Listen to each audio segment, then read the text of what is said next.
বুড়িমা, আমি এক সাধারণ পণ্ডিত, পথ হারিয়ে ফেলেছি। আজকে রাতটা একটু থাকার ব্যবস্থা করে দিন না আপনার ঘরে। কাল সকালেই চলে যাব। আপনার ঘরে আপনি যেভাবে রাখবেন সেভাবেই থাকবো। অবশ্যই তোমাকে দয়া করব। তোমাকে দয়া করার জন্যই তো আমি বসে আছি।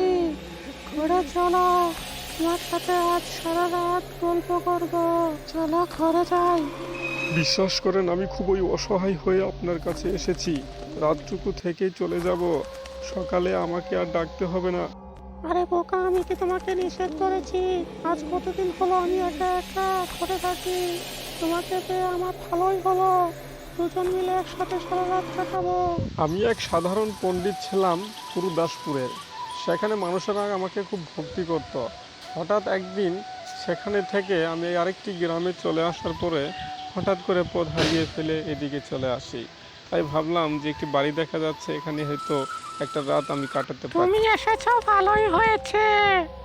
আমি বুড়ি মানুষ, একা একা আমার খুব কষ্ট হয়।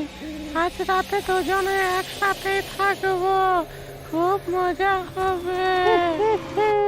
হে বুড়িমা, আপনি এরকম ভাবে কথা বলছেন কেন?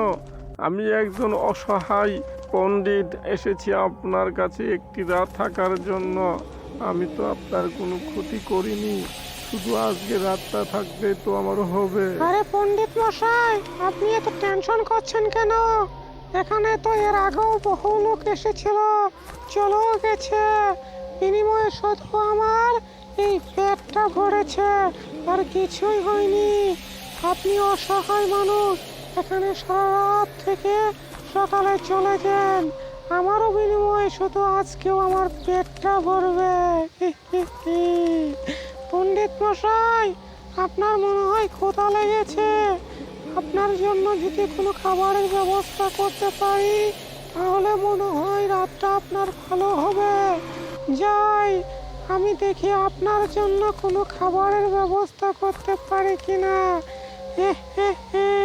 পণ্ডিত মশাইকে খাওয়াবো। বুড়িমা মনে হয় আমার জন্য খাবার নিয়ে আসতে গেল, কিন্তু আমার তো ভয় লাগছে। বুড়িমা কি আমার জন্য খাবার নিয়ে আসবে? আমার তো মনে হয় না। সে তো মনে হয় আজ রাতে আমাকেই খেয়ে ফেলবে। এখন আমি কি করি? সারা রাত মনে হয় আমাকে এভাবেই কাটাতে হবে। তার চেয়ে বরং আমি পালিয়ে যাই। আমি পালিয়ে যাই, পালাই। হ্যাঁ পণ্ডিত মশাই, তোকে আজকে জন্মের খাওয়া খাওয়াবো। তোর জন্য জুস নিয়ে এসেছি, তুই খাবি? তুই কি মনে করেছিস? কি ব্যাপার? ঘরে তো ফাঁকা কেন? পণ্ডিত মশাই গেল কোথায়? কি ব্যাপার, পণ্ডিত মশাই তো কোনো জায়গায় নাই। তাহলে কি পণ্ডিত মশাই পালিয়ে গেল? না না, পণ্ডিত মশাই পালাতে পারে না। আজকে কত চিন্তা ভাবনা করেছিলাম, তাকে খেয়ে আমার পেটটা ভরে যাবে, শান্তিতে ঘুমাবো। পণ্ডিত মশাই, তুই আমাকেও ধোকা দিলি এবার। এমন কোনো মশাই নাই যে আমাকে ধোকা দিতে পারে। আজকে চলে গেলি, আরো একদিন যদি এদিক দিয়ে যাস, তোকে আমি অমনি ধরে খেয়ে ফেলবো।